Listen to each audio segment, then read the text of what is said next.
All right, welcome everyone to another Thursday night. Tonight, what came to mind for me was really what it means to be a student in the martial arts. Just a little contemplation, and because we're looking at some spaces here where I'm at now in Tennessee, and it's a little soon for us. We got to get more settled, get all our ducks in a row, as they say. But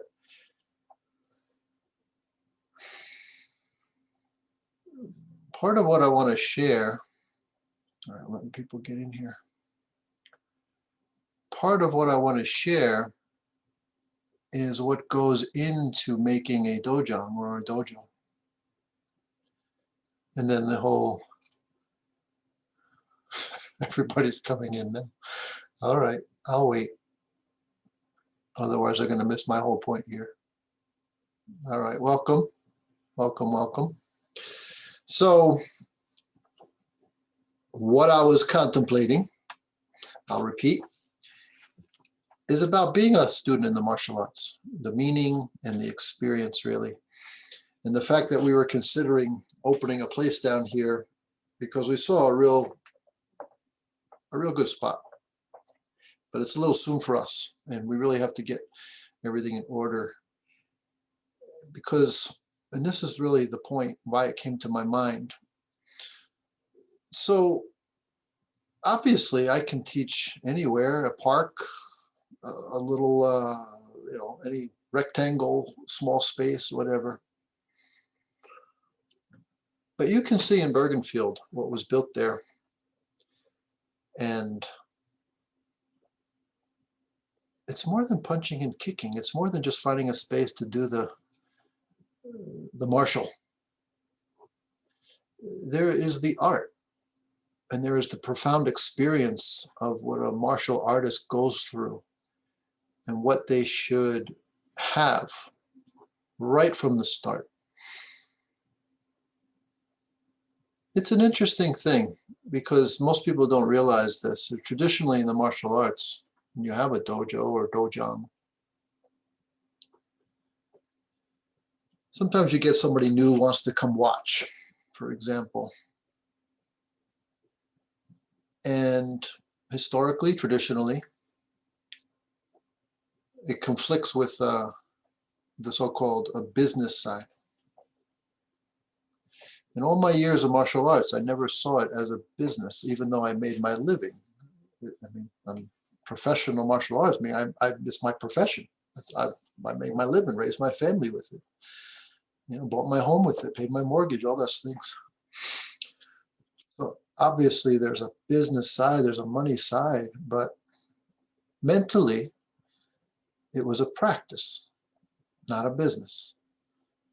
So if all the focus is on financial, then it becomes very commercialized, and what brings in more money is always what's going to be the decision. And I've seen so many people over the years in the industry that is exactly their mentality. In fact, they were raised, they were young kids in martial arts when they learned, and they came up, got their black belt. It's other styles usually, because in the art that I trained early on, there was no belts. No, we do that more for organization purposes, because we started to get a lot of students. We really needed to know who was what level. So, but most people train, they had a big print on the wall. Many students have been around a long time that heard me say this on the walls, like, this is a black belt school, and it's all about that. And they sell rank, they charge for every test. Everything is a decision to make more income. And what we found by building a real traditional place was all that worked itself out without having to be like that. And we're talking many, many years now, going on 28 years there. What's different? So a visitor comes in and we would say, no, you can't watch a class. We would let them come in and try a class. We'd give them an intro, so we direct what their experience is. But to just come in and watch, we didn't like that. And the reason is, and it really contradicts that business mentality. It's like, yeah, come in and watch, come see, bring your friends. No, because I guess the way I thought of it was like, it's not a dog and pony show. You know, we're not there to impress you with our feats of, our martial feats. We're there to train. It's a mentality, it's a focus. And a visitor coming in doesn't understand that unless they have a background. If they don't have a background, they don't understand what they're looking at. And then it's very difficult to teach that without that experience. See, a person who has an understanding or some knowledge of the martial arts comes in much differently, much more respectfully. They do need to see, if you're for real, I guess, if you have quality teaching there. And I always say the best judgment of that is talk to the senior students. And those of you who've been around, our senior students are phenomenal. So what that tells me is we did the right thing, because there were times we had big teams of senior students who were just right. What do I mean by right? They didn't run around with the big ego, chest out, I'm here now, look out. Which was because they learned this is about destroying the ego. This is about overcoming that stuff. This is about, you're a senior. It's like your family. If you have a little brother or sister, you want to help them. And if you don't help them learn, grow, you're not a very good older brother or sister. So the senior students really help the juniors to understand the traditions and to do things right in the environment, and of course to learn properly, not to get beat down, but to be lifted up through the practice, to really experience what the practice can do for them, to embody it, to be an example. We've always wanted people to come in and see someone like them who are getting the tradition in them, I guess, the training in them. And then it's like, I want to be like that person. They look up to you and they want to emulate you. Each of us can't have that effect on everyone. Some of us are going to relate to certain people better than others. It's just natural. It's like I'm 6'1", 200 pounds, and teaching a girl 5'4", barely 100 pounds how to defend themselves. They can't do what I can do. So I have to teach principle, and hopefully someone around her size can demonstrate how it's actually used for self-defense, if that's the interest.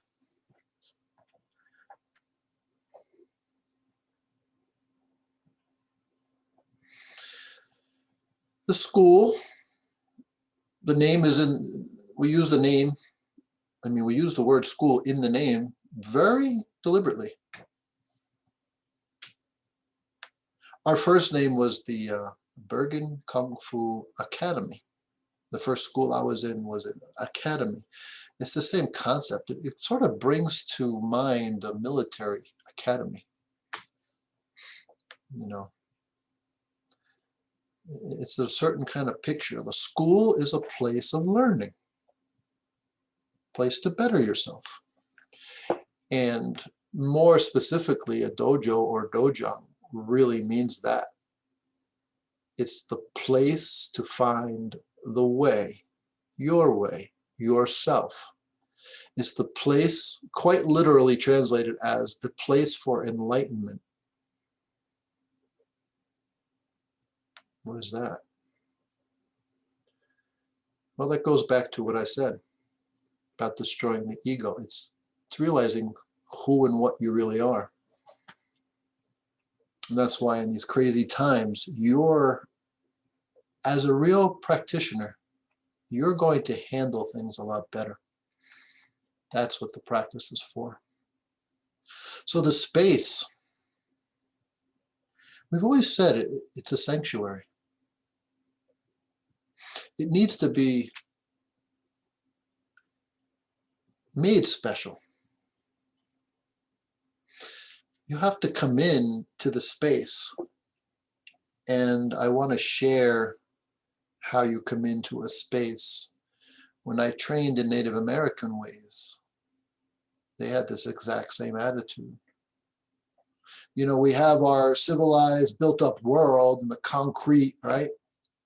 And you go off the beaten path, you go into the woods. And there's this moment of silence, there's this moment of respect for nature that we were taught. That you don't just stumble into the woods and disrespect the homes of all the wildlife that's there. You go in with respect, trying not to harm anything, trying not to be too, creating more of a chaotic environment just by stumbling through there, making a lot of noise and breaking sticks. And all. You go in and you actually take a moment that this is a special place. And then you'll treat it as such. We make it what it is. The mental side is so important. So the moment you walk into the school, the dojo, the lobby of the dojo, instantly should be that feeling. And the people you see are your family, your Kung Fu or Bagua family. They're all there for similar purposes, to train.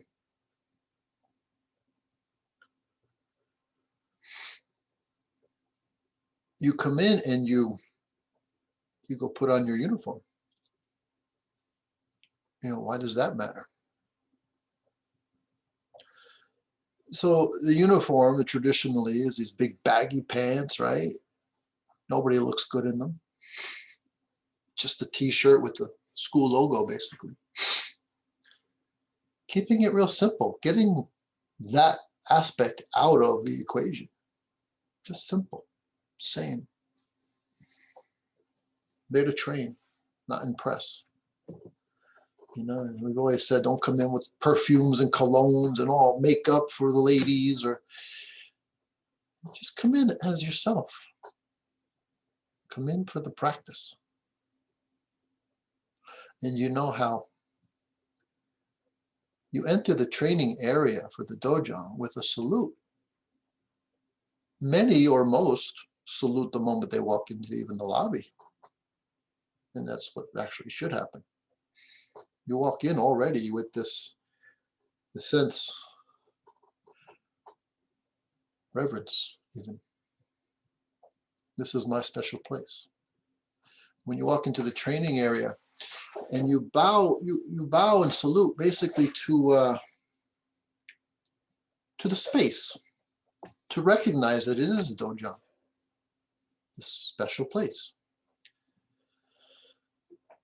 And in the front are photos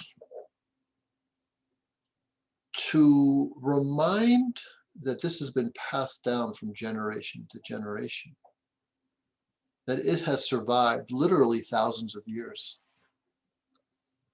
And even when I look at someone like the great Grandmaster Lu Shietian, he just represents what came before him.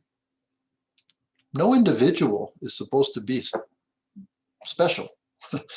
It's representative of the steps, how it got to you, or how it's getting to you. But like my teacher always said, 2 arms, 2 legs, what's different? It's just our effort, our attitude, our way and approach. And so if these arts can survive for hundreds and even thousands of years and is passed through certain individuals, we need to have this reverence feeling, this respect, this deep, profound respect that depending what you do with it could affect what comes after you. Because no matter how serious you take the practice, no matter how great a fighter you become, which is very few because of the focus, but do you represent? And when I say, do you represent, think about it. A student who comes in, even a month, couple months before the next student, you know your way a little better around there, right? So already you can represent. Because again, students who've been around so long, I've said so many times, what am I in now? 37th year in martial arts, right? And there's always that sense of striving. Always that sense of not good enough. Always that feeling like there's more to learn. That reminds me of a conversation my late father said many years ago, because I was training probably 20 years at the time. And he said, "Aren't you done with that yet?" And I was very serious with the tradition and what I'm telling you now. And I just had a chuckle. I said, "There is no finish, Dad." He couldn't understand that. Because even as a teenager practicing in the yard and wearing out the grass, he always thought it was a fad. I don't know, for me personally, it took me by my soul, my deepest root on this planet, my very existence. It just changed everything. And last week, when I asked, why you're here for a number of people, and the most hands came up because of the philosophy, and I found that very interesting, powerful, really.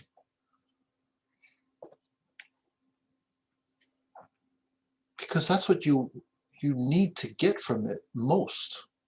Because I came because of fighting. I wanted to be able to defend myself well. I wanted to be able to fight. I had some issues growing up as a kid. Kids older, attacking, gangs going around. I mean, read my book. I tell those couple of stories in there. And I never wanted to be in a position where I couldn't control the situation, I guess. So I totally came in for the martial purposes. But within 6 months, I think then I would have already raised my hand like many of you. That, it's the philosophy that's really hitting home for me. Because in my case, I was reading some stories of masters like Yang Ming that was in Boston, and I had the good fortune to be able to train privately with him for a number of years. Read his books, stories of morality, and he would teach how the whole purpose of the practice is to find yourself, to better yourself, to ultimately live a better life. This is very different than who I can beat up.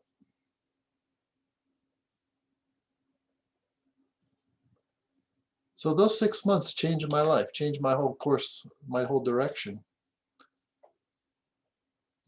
And I knew that's what I wanted to give to others. And I've never wavered in that feeling. Which is why I brought up the possibility of opening down here. And I do believe I will eventually when it's right. But what is right? What is right is not just any old place to practice it. I need to be able to make it special for them. And that's, obviously there's some financial investment involved that just may not be the time for that. I mean, geez, with so much uncertainty in the world, who can even sign the lease these days, right? So it needs to be like when you build a house out of stone. It has to have that strong foundation.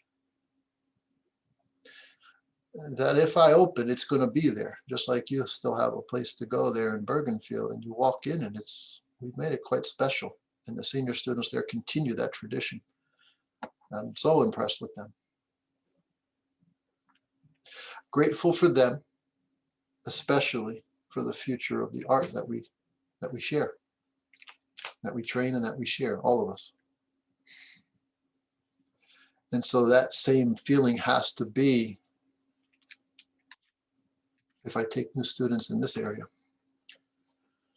Because I know if I start, let's say, just to start, any old space, I don't know, it could be a church gym, maybe they have a space open, rent from someone else by the hour. And I actually did start in Bergenfield that way, but to be honest, what I was able to build in the first 7 years was completely almost opposite of what I was able to create after that. Because these things that I had gotten that changed my life, I don't feel like I was doing very well teaching or transferring in those first 7 years. And that's because of the way we approached the dojo. It was more like that kind of stuff was kept to, private conversations with a cup of tea around a table, right? It wasn't, you didn't talk openly about the spiritual things, I guess, I would say. And so when we started to shift, when I discovered how to properly teach what I honestly had gotten the most out of, a number of students didn't want to go that way. It was very interesting. We had this whole transfer of students, and there are some who lasted since then, but you get used to how you start. And so if I don't start with the right dojang, I'd almost rather not start at all, because I want to give that strong foundation for a special place, the sanctuary. That's what got me to thinking, what is your experience? These weekly meditations we've had since 2003, but we opened originally in 1993. So it was actually 10 years before we started to teach this way with the philosophy more deeply. And I bring it up because this is up to the student. We can point the way, we can introduce the tradition, how you're supposed to be, teach etiquette in the school. But there's a certain seriousness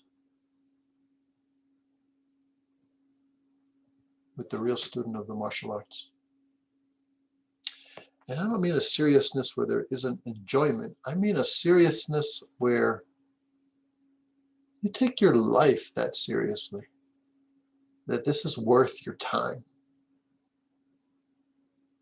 That's one of the things I learned, that time is something we don't get back, right?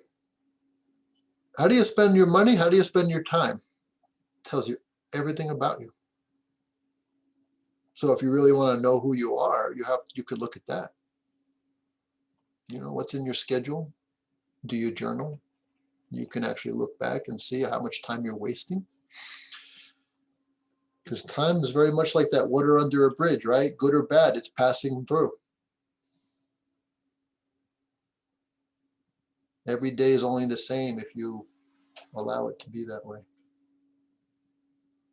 It's not so much if you're really paying attention and making an effort. And making an effort could be as simple as, like I said, if you go to walk in the woods, you actually reflect on where you're at now, this natural world, and it's a home for the wildlife. This is not about pursuing riches. This is about actually paying attention in your life and recognizing where you are, who you're with, who you are. This is what martial arts can teach. If you come in and practice, are you easily, this is a key really for the student, which is why I go back to the people watching. They don't understand what they're watching. Are you fully engaged in the practice? Or are you worrying about what others are doing or what you're not learning? When am I going to learn such and such, right? Something fancy, something you saw a senior student do. You're more concerned with that than you are with the actual full engagement in the practice, which is why when I say about 37 years, it is not at all bragging or a pat on my back. It's that get out of your own way with this thinking you're going to get to the finish somewhere, because I have no finish line. I have no idea. So the 37 years is going to be 47, going to be 57. It's going to be till I die. People talk about retirement. There's no retirement for me. I will teach until I can't teach anymore. Simple as that. There's no ifs, ands, or buts about it. I find it that important. That important for people to keep being exposed to it, and that important even for my own well-being. The practice and the sharing both. Which is why I say, whatever it is you're working on, fully engage. Learn to overcome boredom. You know, you practice and you're kind of bored of doing that, so you want to change to something else. And I remember years ago when I used to go down to Richmond to train with the Grandmaster Park. And he had sort of an open, he didn't really have organized classes at all there in Richmond. He just had open classes. People would come in and they would just practice. And I would watch someone who was there a few years before me. He was a senior of mine, because it was the early days. And I would watch, he would go to one place and he would start doing some, let's say, palm strikes. And then he'd go and walk to another part of the room and maybe do some push-ups. And then he'd do maybe some fanjang. And then he'd go do maybe some sit-ups. And then, and it was like every few moments he was changing to something else. So it was very obvious to me. He was disturbed. And I don't mean disturbed like clinical. I mean, his mind was all over the place. And this was my senior. He knew more than I did as far as technique there. But he did not embody the practice at all. Because the real student will sit there and do the same thing for an hour or more. You know, you might throw 1,000 strikes to really understand what the strike, how it's done. Just for example, you know, it's like, it's far beyond boredom. You just keep doing it. Because the more you do it, the experience completely changes. Getting in a few reps is very superficial. Yeah, it came up the other day. I was talking to someone and I realized something I wanted to share.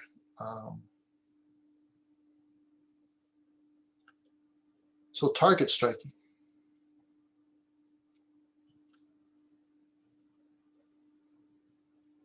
How do I say this? Because this is the kind of thing that you know, it's like, how do you give the taste of chocolate without putting the chocolate in your mouth, right? I can't describe it.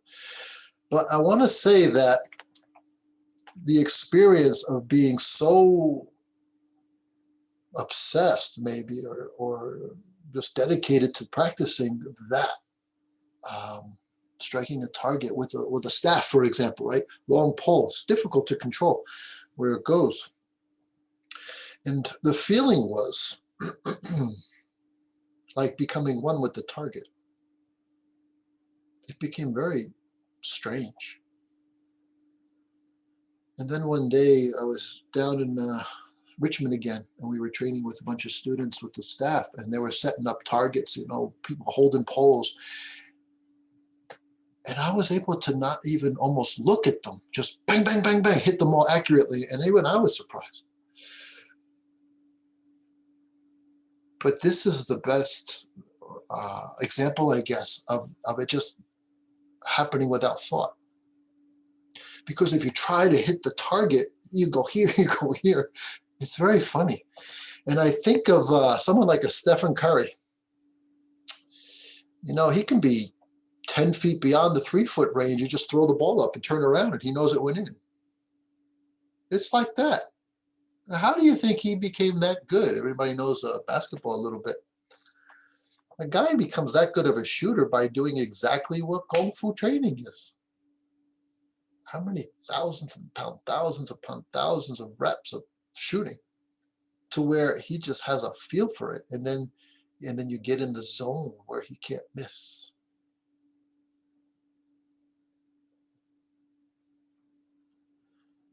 This is, I'll say, one of the goals to experience in practice, because it gets beyond physical. It gets beyond your thinking. And it just sort of happens. And without the repetition beyond boredom to become automatic, you're going to always be in your way. And that's why even some of the greatest athletes, Olympians, football, basketball, whatever sport, tennis, many of them can't win the championship, can't be number one, because something inside them blocks them. They have all the skill and all the talent. They did the work. But somewhere along the line, they didn't master their mind. And so they actually fall short. You know, maybe there's a person who can shoot 10 in a row from 3-foot range, but when the game is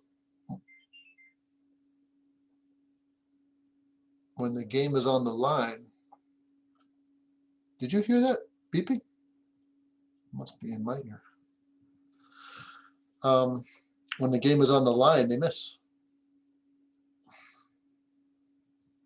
Why does a guy like Tom Brady win 7 Super Bowls? They were saying in the parties afterwards, he was throwing the trophy around. Because for him, it's just another one. It's no big deal. Where people live their whole career trying to win that. He did not come up like this great athlete. But there was something about his disposition, his work ethic, his attitude. Like he just knew he could win. And so he did. This is what the martial arts can give you. Whether or not it's self-defense or pursuit of your career as an employer or employee, a parent, a child, you know, how you treat your parents, siblings, friends. Whatever job you have, you manage people. You're a driver, less likely to get in an accident. This practice, as a martial artist, as embodying the tradition, it affects everything in your life. There is no escaping it. You wouldn't want to, because it actually makes everything better. It's like a little sugar. Everything tastes a little better. Take out the bitter. But funny how that phrase popped in my mind, because actually that's what they've always said about Kung Fu. Taste bitter.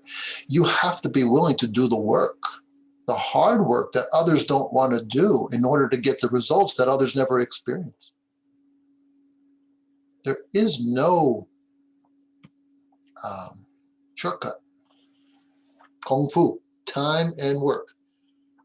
And my more elaborate definition is achievement through consistent effort over time. That's really what Kung Fu means.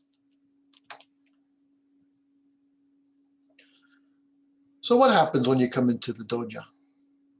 You salute, you recognize the space. This is special space. You make it special with your mind. You see the couple pictures, you see this came through generation to generation, not just to the oldest there, way before him. So it's the past, right? It's your lineage, history. And that you're a part of that history. And then you come into the space with even an attitude of seriousness. There's, last year obviously threw a monkey wrench in a lot of things, but straight lines. Being aware of your surroundings is trained right there. Am I lined up with others, or am I off in my own place, creating more of a chaotic environment or alignment? Because that alignment's helping you when you leave. You might come in with this bad attitude, stressful day, maybe you're angry, maybe you're sad, whatever, but you come in and you let all that go. And you line up straight, and you sit in a few minutes meditation, and then you start going into the physical body movements, and you start focusing on the practice. This changes you. So you leave the outside world out there when you come in, and then when you do the training and go to leave, when you bow out, you take it with you. You keep that feeling. You remember that feeling. You walk out a different person than you walk in every time. And that doesn't have to just be in the school, our dojo. You also need to have your own dojo at home, maybe in a park or your backyard, or even a space in your home. You need a place for training. You need a place to work on yourself. You need a place for meditation. When you make that special place for yourself, just going to that space will already start to change your mind.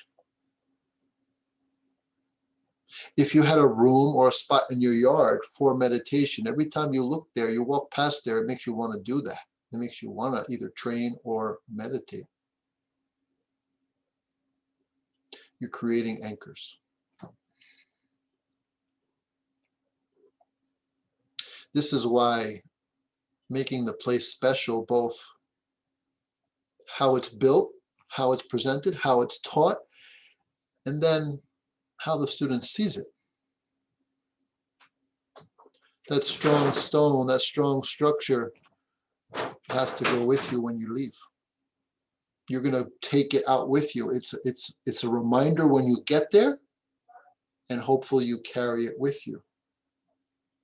You don't even have to be thinking about that. It's subconscious. On a subconscious level,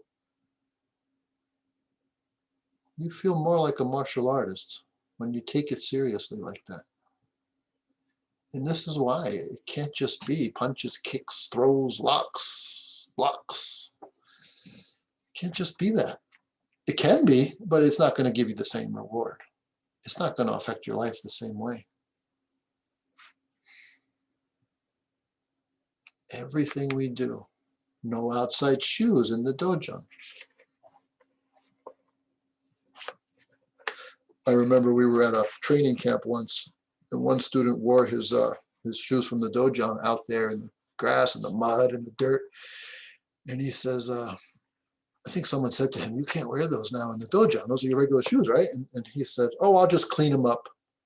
And I heard that, and I looked him in the eye. I said, "No, you don't. You buy new ones."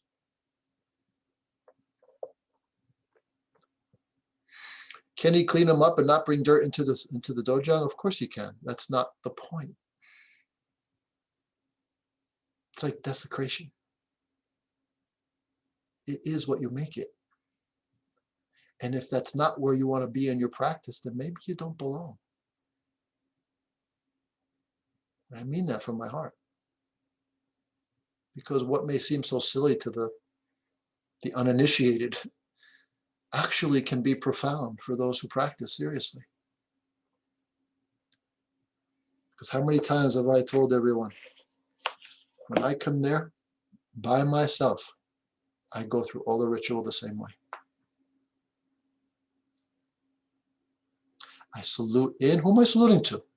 The space, reverence for where it came from, recognition, giving thanks, respect.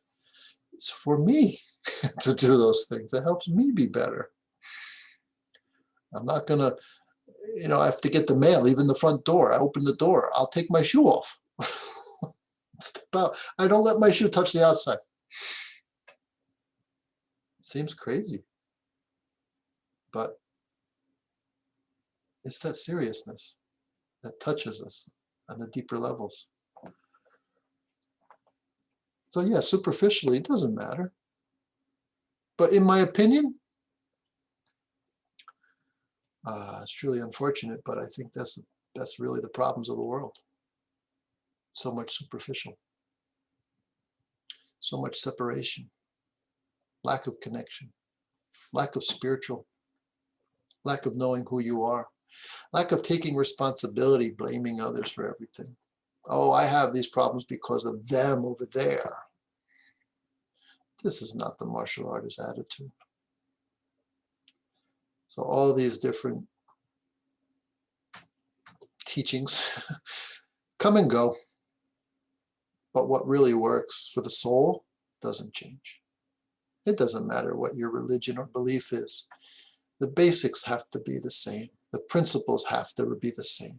Human nature doesn't change. Thousands of years. I can open up a 5,000-year-old ancient book and read principles about how we're supposed to live, and it's no different than today. It'll tell you what gives you trouble and what upsets you and what makes this problem and that problem and how you can live a better life, and it's no different than today because people don't change. So be careful where you're getting your messages. There's a reason why those ancient texts have lasted so long. Some of them are extremely difficult to understand. To be honest, you do need a teacher. Some not so much. If you spend time in nature and if you work on yourself, I believe you come more in tune with those who wrote those books. They make more sense to you because you get a taste of where it's coming from. How could I become one with the target? If somebody never experienced that and then somebody reads it, they just say, oh, that's BS. That's BS stuff. Well, I've heard things from people that experience things that I have not. And you don't have to buy it hook, line, and sinker, but the possibility of it being real. Something to strive for, always something to strive for.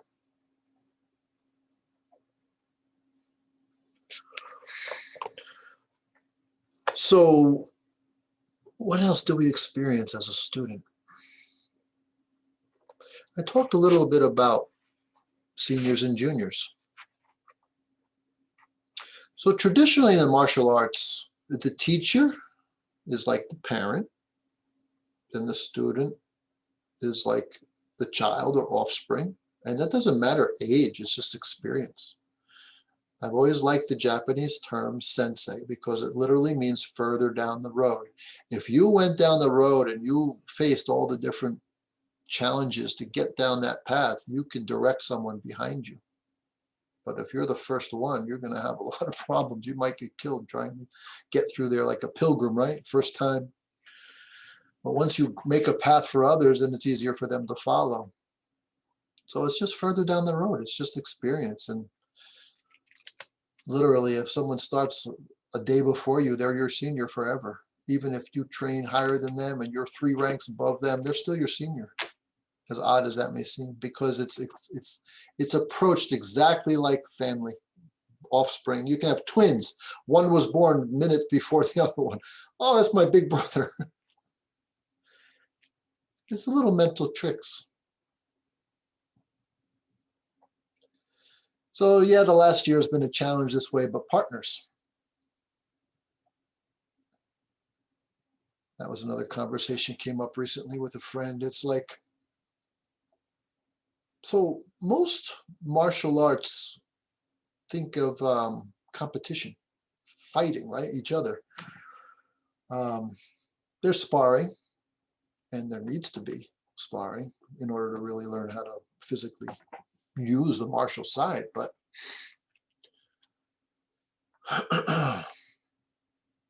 we always said partners, not opponents. You'll come across that in your lessons in mindfulness, partners, not opponents. And this is where you're working together with each other, not against each other. You're not trying to beat your partner. Your goal with a partner is to help them get better. If that's your first goal, to help your partner get better, well, their first goal has to be to help you get better. You don't have to worry about you getting better. You just deal with the situation to make your partner better. And if everybody has the same attitude, this is very different than just winning and beating others. And as you learn and grow and have a senior, the senior has to be able to adjust for the junior to help the junior get better, not beat them down.